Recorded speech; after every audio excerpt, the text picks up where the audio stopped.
안녕하세요. 반갑습니다. 리얼 미국 주식입니다. 오늘 시청자 여러분들께 준비한 영상은 폭락하는 엔비디아, 나스닥, 이때 쓸어 담으세요라는 내용으로 오늘의 영상을 준비했습니다. 시장에서 엔비디아, 나스닥 기업들을 도대체 언제 매수하는 것이 가장 적절할지 그 전략을 잡아나가기 위한 전체 시장 분석을 준비해봤습니다. 잘 시청하시면서 참고해 주시면 좋을 것 같습니다. 리얼미국 주식에서는요, 매주 3번씩 여러분들께 시장에 대한 브리핑을 좀 해드리고 있는데요. 주요 뉴스 브리핑이라고 해서 언론에서 가장 지금 현재 전면으로 내세우는 가장 미국 혹은 뭐 전 세계에서 가장 주목받는 뉴스들을 브리핑해 드리고 있습니다. 이것이 직간접적으로 기업들에게 영향을 주기 때문에 전부 다 알고 가실 필요가 있어요. 해당되는 이야기 준비했고요. 그리고 주요 지표 발표들, 특히나 미국이 최근에 지표 발표에 따라서 미국의 금리가 낮아질지 올라갈지가 중요하다 보니까 다양한 지표에 따라서 증시가 요동치고 있습니다. 지표 발표 체크해드리고 있고요. 그리고 종목 업종 흐름 분석인데요. 특별하게 많이 올랐거나 특별하게 많이 내렸던 기업은 왜 이런 현상이 나왔는지 분석해 보면서 추가적인 대응을 위한 분석을 좀 하고 있습니다. 전체적인 시장에 대한 분위기를 전부 다 잡아드리고 있다, 분석해드리고 있다라고 좀 보시면 될 것 같습니다. 자, 그럼 본격적인 영상 시작에 앞서서 항상 많은 거 바라지 않습니다. 우리 구독 버튼하고 많은 댓글들 좀 부탁드립니다. 댓글 하나씩 달으실 때마다 계좌 수익 1%씩 오른다라고 좀 생각하시면서 댓글 많이 달아주시면 감사하겠습니다. 자, 그럼 본격적으로 오늘의 영상 시작해 보겠습니다. 먼저 미국 시장 주요 뉴스입니다. 가장 주목받는 뉴스죠. 오픈 AI 그리고 마이크로소프트 그리고 딥시크와 관련된 얘기입니다. 자세하게 보겠습니다. 오픈 AI와 마이크로소프트는 중국 AI 스타트업 딥시크가 오픈 AI 데이터를 도용했는지 조사 중이며 딥시크는 약 600만 달러의 낮은 비용으로 AI 모델을 개발해 의혹이 제기되고 있습니다. 오픈 AI는 중국 기관들이 자사의 AI 도구에서 데이터를 대량으로 수집하려 했으며 딥시크가 증류 과정을 거쳐서 오픈 AI로부터 데이터를 뽑아내는 과정인 거죠. 통해 오픈 AI의 모델을 모방했을 가능성이 있다고 밝혔습니다. 실제 그 딥시크한테 "넌 누구야?"라고 물어봤을 때 "나는 오픈 AI야." 혹은 "난 챗GPT야."라고 대답하는 경우가 있었다고 합니다. 그래서 의혹들이 좀 더 커지고 있죠. 미국 정부 관계자들도 딥시크의 데이터 도용 가능성을 제기하며 조사에 나섰고 마이크로소프트 보안연구원은 딥시크가 API를 이용해서 대량의 데이터를 유출했다고 전했습니다. 마이크로소프트는 딥시크의 AI 모델 R1을 애저 클라우드에 추가하며 오픈 AI의 의존도를 줄이려 하고 이에 대해 오픈 AI CEO 샘 알트만은 더 나은 모델을 제공할 것이라고 반응했습니다. 결국에는 어느 정도 좀 조사를 하면서도 받아들이는 모습을 보실 수가 있습니다. 이제 이런 이야기가 나오자 여태까지 너무나도 딥시크가 엄청난 혁명이다라고 이야기했었던 사람들이 좀 입을 닫고 있는 모습이죠. 결국엔 중국이 중국했다라는 반응을 많이 보이고 있는 상황입니다. 이런 상황이 나오자 미국에서는 추가적인 규제를 도입을 준비하고 있는데요. 미국 정부 중국이 훔쳤다 새 규제 도입이라는 내용이 나오고 있습니다. 중국의 스타트업 딥시크가 저사양 반도체를 활용한 AI 모델 R1을 출시하며 미중 AI 기술 경쟁이 격화되었고 미국 정부는 추가 규제를 검토 중이라고 이야기를 밝혔습니다. 트럼프 행정부는 엔비디아 저사양 반도체 H20까지 중국 수출을 제한하는 방안을 고려 중이며 엔비디아는 이에 협력할 준비가 되어 있다고 밝혔습니다. 트럼프 행정부의 상무장관 지명자 하워드 러트닉은 중국이 미국의 기술을 훔쳤다고 비난하며 중국의 기술 접근을 제한하는 강력한 새 규제를 도입할 것이라고 밝혔습니다. 중국이 적은 투자로 고성능 AI 모델을 개발하면서 미국의 빅테크 업계가 충격을 받았으며 벤처 투자 마크 앤드리스는 이를 AI 스푸트니크 모먼트라고 평가했습니다. 기사 내용을 쭉 읽어봤는데요. 몇 가지 아실 점을 추가적으로 말씀드리면 우선 일단 트럼프 행정부가 새로운 규제에 대한 법안을 내놓기 위해서는 새로운 인물이 먼저 임명돼야 되죠. 근데 보시면 아직 지명자고 임명되진 않았습니다. 그래서 새로운 법이 나올 때까지는 뭐 일주일 이내로 바로 나온다기보다는 시간을 두고 추가적인 규제가 나올 가능성이 높아요. 아직까지는 트럼프 정부가 사람들을 임명하고 있는 중이라서 임명한 다음에 법안이 어느 정도 그 전까지 만들어 두겠죠. 그래서 사람이 임명되고 나야 추가적인 규제가 시작될 가능성이 높겠다라고 보시면 되겠습니다. 그래서 아마 2월 초에 바로 규제안이 나올 것 같지는 않고요. 못해도 2월 중순 이후부터 나올 가능성이 높다라는 부분 여러분께서 확인해 두시면 좋을 것 같습니다.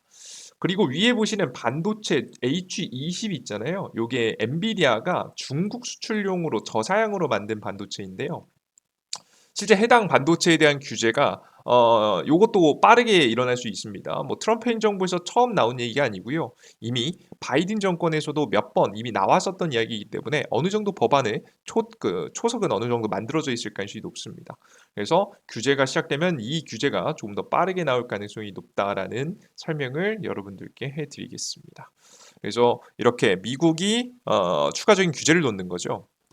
이렇게 되면은 문제가 있습니다. 어떤 문제가 있냐면 이 엔비디아의 중국향 매출에 영향을 좀 받을 것 같은데요. 보시면은 여기가 뭐 좀 흐려서 잘 안 보입니다만은 여기 보시면 전체 보시면 싱가포르로 중계 거의 뭐 중국향이라 보시면 되겠죠. 중국향으로 수출되는 지금 현재 엔비디아의 매출 비중입니다. 대략 22% 정도거든요.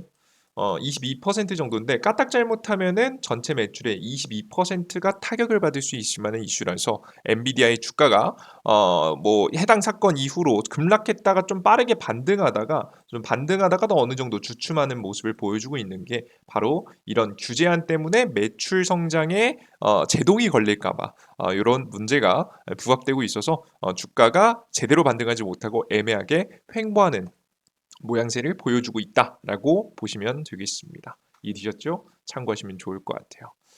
좋습니다. 다음 뉴스로 가보겠습니다. 이런 사건이 터지는 와중에 계속해서 이제 소프트뱅크는 오픈 AI에 대한 투자를 공개했는데요.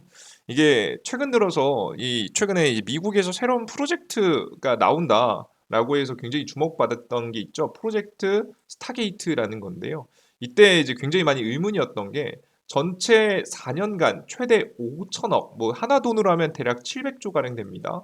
700조를 투입할 계획이었는데 일단 초기에는 1,000억 달러는 어느 정도 좀 확보가 됐는데 4천억 달러는 도대체 어디서 도입하느냐에 대한 의문이 있었거든요. 이런 문제들을 몇 가지 해결해 주기 위해서 소프트뱅크가 나선 모습입니다. 특히나 최근에 딥시크로 인해서 AI 시장이 한번 흔들리다 보니까 트럼프의 이게 잘 보여야 되는 소프트뱅크 입장에서는 이렇게 빠르게 AI에 대한 투자를 공개하면서 이런 딥시크 사건을 종결시키기 위해서 노력해주는 모습이죠. 아마 트럼프가 굉장히 뿌듯해하지 않을까라는 생각이 좀 듭니다. 마저 보겠습니다. 소프트뱅크는 오픈 AI에 최대 250억 달러를 투자하는 협상을 진행 중이며 텍사스 AI 인프라 프로젝트인 프로젝트 스타게이트에 150억 달러를 추가 투자할 가능성이 있다고 밝혔습니다.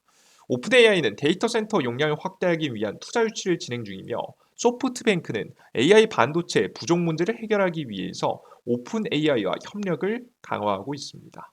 업계에서는 스타게이트의 실현 가능성에 대한 의문이 제기되었으며 소프트뱅크는 보유 현금을 활용해서 AI 및 반도체 시장의 영향력을 확대하려고 하고 있는 상황입니다. 그래서 이런 투자에 대한 이야기가 있었다라고 보시면 되겠습니다. 자, 그리고 추가적으로 지금 현재 금괴에 대한 내용도 나오고 있는데요. 이건 간단하게 보겠습니다. 알고만 가시면 돼요. 뉴욕이 820억 달러의 상당의 금괴를 비축하면서 런던 금고는 금 부족 현상에 시달리고 있습니다. 미국으로 금 선정량이 증가하면서 런던에서 금괴 부족 현상이 발생했고 영국 중앙은행의 금 인출 대기 시간이 4주에서 8주로 늘어났습니다. 11월 미국 대선 이후 393톤의 금괴가 뉴욕으로 옮겨졌으며 트레이더들은 트럼프가 금에 관세를 부과할 가능성이 우려해 금을 사전 반출하는 것으로 보고 있습니다. 뉴욕 선물 금 가격이 런던 현물 금 가격보다 높아 차익 거래가 발생했고 이에 따라서 금이 대서양을 건너서 뉴욕으로 이동했습니다. 영국 중앙은행의 총재는 런던이 여전히 세계 최대 금 시장임을 강조했으나 금 이동 증가로 뉴욕 시장의 중요성이 커지고 있습니다. 확실히 미국이 굉장히 중요해지고 있다라는 내용을 공개했습니다. 참고하시면 좋을 것 같아요. 이런 기사는요, 이 뉴스만으로 어떤 사건이 아마 바로 벌어지진 않는데요. 보통 이런 것들이 쌓이고 쌓여서 하나의 큰 변화를 만들어낼 가능성이 높기 때문에 해당 사건을 잘 알아두시면 될 것 같고요. 결론적으로는 미국 시장, 뉴욕 시장이 중요해지고 있다라는 것 정도 알아두시면 되겠습니다. 자, 그리고 미국에서도 사건 사고가 하나 발생했습니다. 뉴욕 항공기 관련된 기업을 들고 계시는 분들은 참고하시면 좋을 것 같은데요. 미국 항공기 DC 항공 근처 헬리콥터와 충돌했습니다. 아메리칸 항공기 여객기가 워싱턴 레이건 공항 착륙 중 군용 헬리콥터와 충돌해 포토맥의 강에 추락했으며 구조대가 생존자를 추색 중입니다. 이번 사고로 치명적인 항공사고가 다시 증가하는 추세이며 FAA에서는 공식 관리자가 없는 상태에서 사고 원인 조사가 시작되었습니다. 충돌 영상이 소셜미디어에 확산되었으며 트럼프 대통령은 헬리콥터의 회피 부족을 문제로 삼았습니다. 레이건 공항이 폐쇄되었고 지금 이제 다양한 조사가 착수했습니다. 교통부 장관은 필요시 비행 경로와 허가를 조정하겠다고 밝혔습니다. 이런 걸로 인해서 도심 항공 모빌리티가 조금 더 체계화될 가능성이 높아 보입니다. 우리나라 최근 한국에서도 문제가 한번 발생했었는데요. 이번에는 정말 말 그대로 아마 정보통신에 대한 문제, 뭐 이런 것들의 의사소통의 문제가 조금 더 부각되지 않을까 좀 생각이 듭니다. 참고하시면 좋을 것 같습니다. 자, 그리고 이번 주 중요 지표 발표가 있었죠. 다양한 지표 발표 있는데 일단 가장 중요한 건 금리 발표입니다. 일단 예측치는 현재 금리를 동결하는 거였는데요. 실제 동결했습니다. 근데 여기서 중요한 것은 발언이었죠. 밑에 기자회견에서 어떤 얘기를 했는지 간단하게 보겠습니다. 연준이 기준금리를 4.25%에서 4.5%로 동결하며 금리를 인하를 서두르지 않겠다고 밝혔습니다. 성명에서 인플레이션이 다소 이게 물가입니다. 물가가 다소 높은 수준이라는 표현을 유지하며 2% 목표 전 문구를 삭제했습니다. 트럼프 대통령이 즉각적인 금리 인하를 요구했으나 연준은 인플레이션 우려로 이를 보류했으며 제롬 파월 의장은 트럼프와 접촉한 적이 없다고 밝혔습니다. 연준의 금리 동결 결정으로 뉴욕 증시 3대 지수가 하락했으며 S&P 500 지수는 장중 1% 가까이 하락 후 낙폭을 줄여 0.5% 하락 마감했습니다. 골드만삭스는 연준이 강한 경제 성장과 탄력적인 노동 시장을 고려해 금리 정책을 신중하게 조정하는 새로운 단계에 접어들었다고 평가했습니다. 일단 이 내용이 굉장히 이제 조금 어려울 수도 있는데요. 최대한 간단하게 좀 정리해 보면요. 우선 금리를 내리는 기조에서 금리 동결 기조로 바뀌었습니다. 확실히 금리를 계속해서 지표에서 특별한 변화가 없다면 계속해서 금리를 유지할 것이라는 예상이 됩니다. 금리를 유지한다는 것은 원래는 내린다고 했었다가 유지하는 거잖아요. 유동성이 감소하는 시그널입니다. 감소. 좋지 않은 시그널이죠. 유동성. 돈이 덜 풀리니까 원래 풀릴 예정이어서 시장은 반영해서 시장은 이미 주가가 많이 올라 있었는데 금리를 동결한다고 하니까 자연스럽게 유동성 감소에 의해서 주식시장은 하락할 가능성이 높아졌다라고 보시면 될 것 같고요. 기존에 여기서 추가적으로 계속해서 언급이 나오고 있는 것이 트럼프 대통령이 최근에 금리 인하를 요구했단 말이에요. 특별한 이제 깜짝 연설을 좀 하면서 원유 가격을 낮춰야 전체적으로 낮아져야 금리를 낮출 수 있다라고 하면서 파월 의장한테 금리 인하에 대해서 강력하게 좀 어필하는 퍼포먼스를 좀 했었습니다. 그랬는데 그래서 이제 시장에서는 고민했던 거죠. 트럼프 대통령이 직접 파월 의장한테 금리 인하를 지시했나? 라는 좀 의문이 있었거든요. 근데 이번에 의문이 풀렸습니다. 파월 연준 의장 트럼프 발언에 논평 안 할 것이라고 이야기하면서 연락은 없었다고 얘기했습니다. 그러니까 우리가 생각하기로는 내가 이제 "금리를 낮추겠다."라고 이야기했으면 파월 의장한테 직접 이야기하지 않았을까라는 좀 생각이 드는데요. 직접 파월 의장한테는 연락하지 않은 것으로 드러났고요. 연방준비위원회 의장은 "어떤 발언을 해도 우리는 지표 발표를 보고 결정하겠다."라는 이야기를 했습니다. 그래서 확실히 선을 긋는 모습을 보여줬고요. 어떻게 보면은 트럼프가 발언하는 것에 자존심을 구기는 사건이 될 수도 있을 것 같습니다. 과거부터 둘의 사이가 좋지 않았기 때문에 이를 통한 갈등이 나올 수도 있겠다라고 설명을 좀 해드리고요. 그리고 가장 중요한 건 데이터를 기반으로 정책을 결정한다라고 이야기했는데요. 그 데이터를 계속해서 잘 지켜볼 필요가 있어 보입니다. 여러 가지 데이터가 있겠지만 물가 지표, 금리 지표, 그리고 고용 지표 등을 계속해서 살펴볼 필요가 있습니다. 밑에 보시면은 경제에 대한 이야기, 경제가 얼마나 탄탄한지 확인할 수 있는 GDP 발표가 오늘 또 있을 예정이고요. 밑에 보시면 신규 실업 청구 건수도 고용 지표 중에 하나입니다. 실업자가 얼마나 지금 이제 수당 청구 실업자가 이제 수당을 받을 수 있기 때문에 수당을 얼마나 청구했는지 그리고 밑에 보시는 근원 개인 소비 지수 물가 지수 발표 개인 소비 지출 물가 지수 발표가 있습니다. 계속해서 물가 지표가 있으니까 물가 지표가 어떻게 되는지 안정이 되는지 잘 살펴볼 필요가 있어 보입니다. 근데 여기서 좀 긍정적이었던 것들도 하나 있었는데요. 보시면은 금리를 인하를 서두르지 않겠다라고 좀 이야기를 하면서도 오히려 2% 목표 전 문구를 삭제하는 모습이었습니다. 원래는 2%까지 물가가 낮아지는 게 목표예요라고 이야기했었거든요. 근데 이 목표를 지워버리는 모습이죠.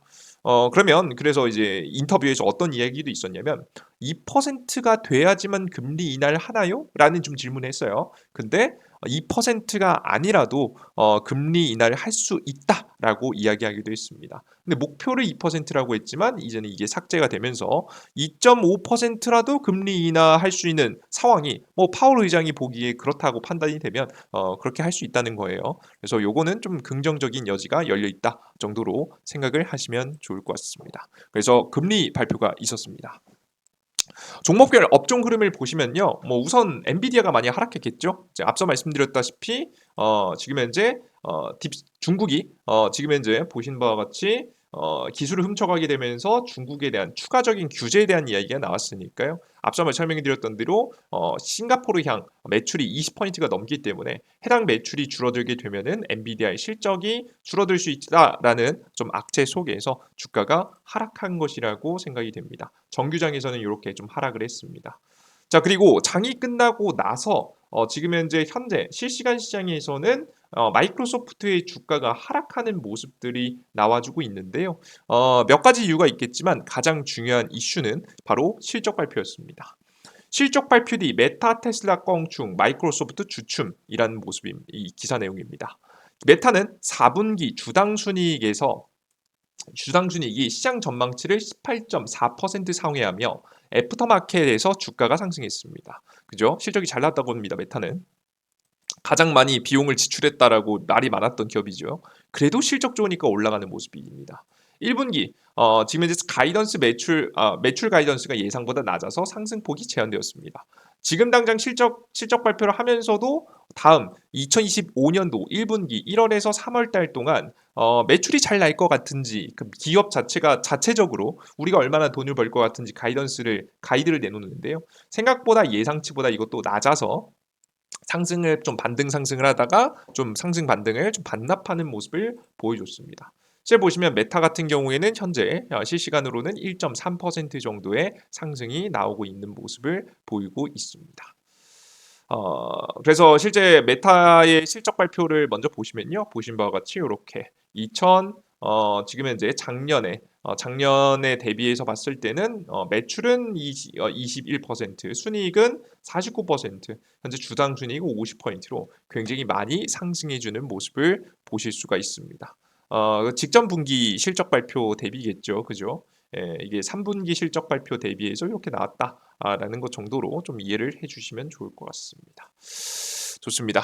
그 이외에도 이제 마이크로소프트, 테슬라 등이 이제 실적 발표를 했는데요. 뒤에 보시면 테슬라는 4분기 EPS가 예상치를 밑돌고 연간 자동차 판매량은 처음으로 역성장을 했지만 완전 자율주행 출시에 대한 기대감으로 애프터마켓에서 주가가 4.14% 상승했습니다. 실적은 안 좋았지만 기대감으로 메꿨다라고 보시면 되겠어요.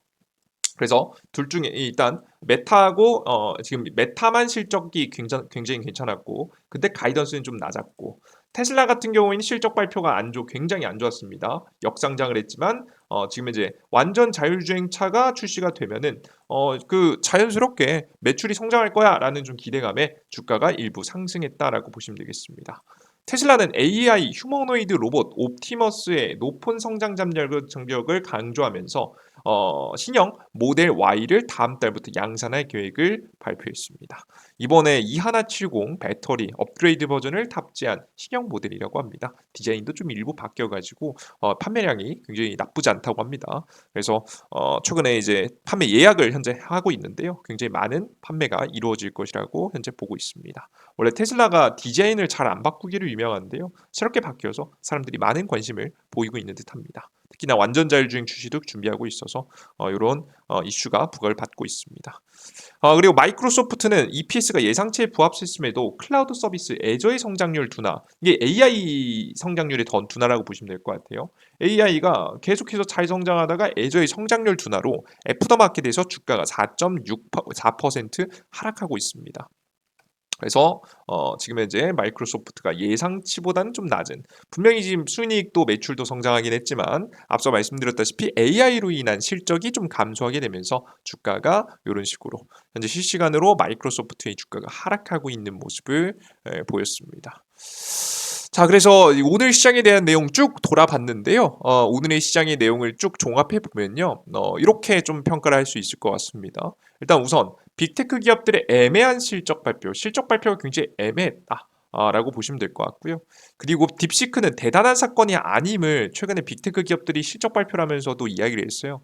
그래서 우리가 뭐 굉장히 큰 사건이라고 생각을 했지만 결국에는 이 딥시크가 만든 AI 자체도 엔비디아의 그 반도체 기반에서 만든 거잖아요. 그죠? 그러다 보니까 그리고 추가적으로 오픈 AI의 기술력도 데이터도 뽑아다가 사용한 거잖아요. 남들 걸 거의 베꼈다.